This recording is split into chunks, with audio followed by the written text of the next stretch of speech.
കേന്ദ്രമന്ത്രിയായി ചുമതലയേറ്റ ശേഷം കേരളത്തിലെത്തിയ സുരേഷ് ഗോപി കണ്ണൂർ ജില്ലയിലെ ക്ഷേത്രങ്ങളിൽ ദർശനം തുടരുന്നു. രാവിലെ 11:15 പഴയങ്ങാടി മാടായിക്കാവിൽ ദർശനം നടത്തി. വാദ്യമേളങ്ങളുടെ അകമ്പടിയോടെ 100 കണക്കിന് പേർ ചേർന്നാണ് അദ്ദേഹത്തെ ക്ഷേത്രത്തിലേക്ക് വരവേറ്റത്. രാവിലെ കോഴിക്കോട് തളി മഹാദേവ ക്ഷേത്രത്തിൽ ദർശനം നടത്തിയ ശേഷം 8:45 സുരേഷ് ഗോപി പുറപ്പെട്ടത്.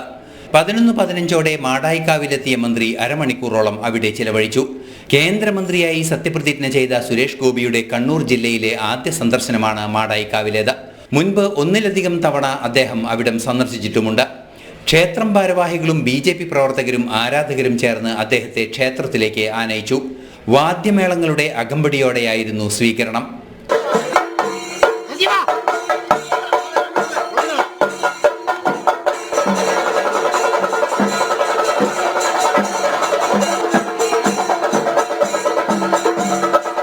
ആവേശത്തോടെയാണ് എല്ലാവരും സുരേഷ് ഗോപിയെ സ്വീകരിച്ചത്. 10 മിനിറ്റോളം അദ്ദേഹം ക്ഷേത്രത്തിനകത്ത് പ്രാർത്ഥനയും നടത്തി.